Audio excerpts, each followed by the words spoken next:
salah satu rimpang bisa memicu tubuh kita untuk mengaktifkan namanya gen awet muda. Itu minuman anti kanker loh itu. Anti darah tinggi, dia bisa juga untuk kolesterol segala macam.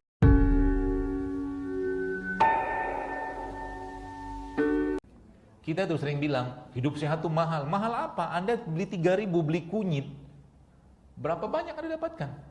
5.000 beli kunyit, beli jahe gitu kan, berapa banyak Anda dapatkan? Kunyit itu Bapak-Ibu sekalian, saya kasih tahu sedikit tentang rimpang. Rimpang ini dahsyatnya luar biasa. Jepang itu, salah satu provinsi Jepang namanya Okinawa. Okinawa itu provinsi Jepang yang sangat tinggi konsumsi kunyitnya. Dan ada penelitian yang meneliti namanya Blue Zone. Blue Zone itu tempat-tempat di negara-negara atau provinsi yang mereka punya angka harapan hidup yang tinggi sekali di situ. Dan ternyata sebagian besar dari mereka itu minimal sekali mengkonsumsi protein hewan. Minimal. Sebagian besar plant-based diet. Plant-based diet itu mengkonsumsi tumbuhan-tumbuhan, sayur, buah, seperti itu, dan juga salah satunya makanan fermentasi. Dan Jepang ini salah satunya, Okinawa itu dia sangat tinggi konsumsi kunyitnya. Dan memang secara saintifik, kunyit merupakan salah satu rimpang yang sangat tinggi atau bisa memicu tubuh kita untuk mengaktifkan namanya gen awet muda. Kunyit. Itu ada pada kunyit. Ya, jadi kalau pengen awet muda ya makan kunyit. Gak usah direbus, gampangnya aja. Gampang gimana? Ambil kunyit, dibuang kulitnya, luarnya itu nggak usah pakai pisau, jadi pakai sendok juga bisa. Anda buang kulitnya itu, nggak dibuang juga nggak apa-apa sebenarnya. Anda slice tipis, cemplungin ke air kayak begini. Anda sudah minum, Anda sudah tunggu beberapa, ya sejam 2 jam gitu kan, nanti akan berubah air ini jadi kuning kan. Anda sudah minum, itu minuman anti kanker loh itu. Karena kunyit anti kanker. Anti darah tinggi, dia bisa juga untuk kolesterol segala macam. Hanya dari rimpang saja. Ya makanya saya sering sampaikan ke teman-teman yang ikut pengajian saya bilang paling mudah itu ya cemplungin ke dalam minuman air. Paling mudah. Yang paling baik adalah salah satu yang yang paling tinggi enzimnya adalah nanas. Nanas itu anti kankernya, anti sinusitisnya terletak pada bonggolnya. Bonggolnya. Jadi bonggol nanas itu bulur. Kalau di kampung saya bahasanya bulur. Tapi bonggol yang tengahnya itu sekalian kalau orang konsumsi itu sama habatus sauda, maka dia jadi obat sinusitis. It's proven, scientifically proven. Jadi sudah terbukti secara ilmiah dan itu ada risetnya. Maka saya katakan tadi, obatnya tubuh kita nih, Bos sekalian, ada pada apa yang Allah tumbuhkan di atas tanahnya. Simpelnya gitu aja. Ya, catatannya apa? Beri dia bahan baku. Ibarat kata kalau Anda punya restoran tuh malam-malam kalau mau tutup disuruh clean up dulu sama manajernya. Anda nggak bisa nyuruh clean up si office boy atau cleaning service tadi kalau mereka nggak ada makan. Kan gitu kan? Tubuh kita juga sama, dia bisa clean up kalau apa? Kalau dia dijaga dengan asupan yang benar. Asupan yang benar dari mana? Dari rempah, dari bumbu, dari sayur, dari buah. Itu aja kata kuncinya. Semakin banyak yang Anda makan, enzim terutama vitamin, mineral seperti itu, maka tubuh kita akan semakin bahagia. Kenapa bahagia? Karena sumber kebahagiaan itu ada pada enzim tadi. Good food, good mood itu letaknya pada prebiotik sama probiotik. Ya. Dan yang paling luar biasa lagi, saya cerita terakhir sebelum kalau ada mau tanya, kita bersyukur sekali dan beruntung sekali, ya Allah tidak membebani kita. Contoh gini lah, wahai hambaku, misalnya gitu lah, contoh aja lah. Setiap hari makanlah 5 jenis daun, misalnya gitu kan. Perintahnya begini, misalnya kan, daun ini, 5 daun untuk kesehatanmu. Syukur tidak ada perintah itu. Ya, tapi pun kalau kita disuruh makan daun seperti itu dari pohon, dari tumbuhan segala macam tadi, sebenarnya simpel sekali Bapak sekalian. Allah kasih teknologinya untuk kita. Teknologi itu namanya apa? Dan hewan itu namanya lebah. Lebah itu ngapain? Dia ngambil saripati pohon. Kan juga gitu. Makanya kalau kita baca dalam surat An-Nahl itu kami wahyukan. Jadi lebah itu adalah makhluk yang mendapat wahyu. Ya, dia ambil seluruh saripati pohon tadi, tadi dikumpulkan dalam satu tempat, sarang dia diaduk-aduk sama dia, dikipas-kipas sama dia, dipanasin sama dia, jadilah satu produk yang disitulah saripatinya tanah, namanya madu. Subhanallah. Jadi madu itu isinya apa? Ada 20 jenis asam amino, enzim. Asam amino itu apa? Bahan baku enzim yang ada pada madu. Ya. Dan sampai Nabi katakan syifa fi salasatin syarbatil asal. Syifa itu kesembuhan itu ada 3. Salah satunya apa? Minum madu. Kenapa? Karena di situ ada enzim, karena di situ ada asam amino. Ya, dan semua produk lebah bermanfaat bagi manusia. Madu, royal jelly, bipolen, propolis, semua ada risetnya semualah. Dan riset itu sebenarnya, ya pada dasarnya riset-riset itu hanya menjelaskan sama kita. Dia tidak membuktikan, karena tanpa atau dengan riset itu kita sudah percaya dengan Al-Quran dan hadis. Itu konsep dasar iman. Ya. Baik, saya kira mungkin cukup. Kalau ada yang mau tanya, silakan. Kalau tidak ada, alhamdulillah. Ya. Kalau minum-minuman yang es gitu Gimana apanya? Mau mencari pembenaran?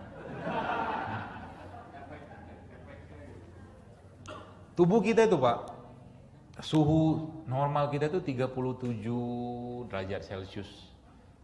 Dia tidak terlalu panas dan tidak terlalu dingin. Jadi sebenarnya minuman-minuman, saya pernah share kok di IG, kenapa tiba-tiba ada sensasi pengen minum yang dingin. Tapi udah lama banget postingan itu tuh. Jadi ketika Anda lagi dingin, pengen minum dingin itu sebenarnya ada keringat dalam badan kita yang perlu dikeluarkan. Jadi lagi sensasi dingin kita muncul, maka saat itu jangan justru minum dingin. Tapi justru minum air hangat atau air normal kayak begini. Sebab apa? Kalau kita minum yang dingin, apa yang terjadi? Dia akan nagih lagi. Ya. Kenapa? Karena memang air kayak begini, Bapak sekalian, air secara umum ya. Air terbaik itu minumnya seperti apa ya? Kalau saya lebih prefer air suhu normal. Meskipun ya, kalau dalam hadis ada beberapa hadis mengatakan air yang dingin gitu kan. Kondisi di Madinah, di Mekah itu kan panas luar biasa. Kita di sini mungkin agak sedikit beda gitu kan. Jadi kalau di sini orang-orang yang rutin banget minum es itu, lama-lama ginjalnya bisa tergerus. Bermasalah. Apalagi es. Apalagi yang paling parah itu adalah minum waktu makan. Itu buruknya luar biasa. Saran saya waktu lagi makan jangan minum. Kapan minumnya? Sebelum dan sesudah makan. Kasih jarak. Ya. Biasanya saya ngasih jarak tuh 15 menit atau 30 menit ya sebelum makan. Jadi sebelum makan itu Anda banyakin minum aja dulu. Supaya nggak banyak makannya. Karena air kan nggak ada kalori. Gitu. Jadi tidak terlalu disarankan ya karena berat di perut kita. Di pencernaan kita itu berat, di tubuh kita secara umum itu berat. Makanya minum air lebih baik ya air yang hangat atau air suhu normal kayak begini. Ada lagi?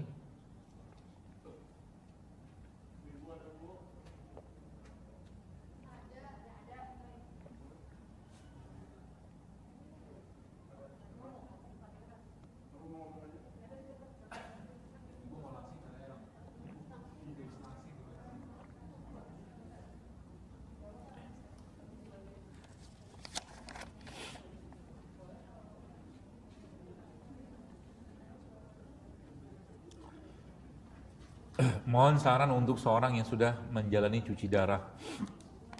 Ada tumbuhan, saya biasa sarankan ini untuk orang-orang yang cuci darah. Dan itu kita bisa dapatkan, kayak di situ tuh ada tuh. Namanya apa coba? Namanya akar alang-alang. Akar alang-alang itu bisa Anda pergunakan untuk memperbaiki fungsi ginjal. Tapi nanti ditambahkan dengan serai. Tambahkan dengan serai. Dicoba minum dulu itu, ya. Perbandingannya berapa banyak? Perbandingannya 1:1. Jadi misalkan Anda pakai akar alang-alang 10 gram, maka serainya 10 gram juga. Ya, harapannya apa? Untuk memperbaiki fungsi ginjalnya, ya, akar alang-alang.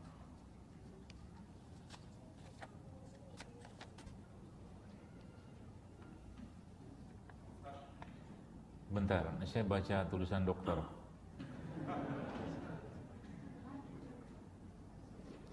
Apakah kurma mungkin ya? Apakah kurma aman untuk ginjal? Aman. Kurma itu basah. Kalau kita lihat pH-nya, pH kurma itu alkali. Sedangkan orang ginjal, karena ureum, kreatinin, terutama asam-asam dalam tubuh kita tuh nggak bisa keluar, maka orang ginjal itu tubuhnya akan asam sekali, terutama yang gagal ginjal ya. Itu sebabnya biasanya orang-orang yang gagal ginjal sering banget dikoreksi pakai apa? Pakai big nut. Big nut itu apa? Karbonat. Ya. Termasuk yang gagal ginjal ini saran saya juga adalah coba mulai minum sedikit-sedikit ya. Karena kan dibatasin itunya, minumnya. Minum air kelapa. Air kelapa yang mana? Air kelapa kok jadi banyak?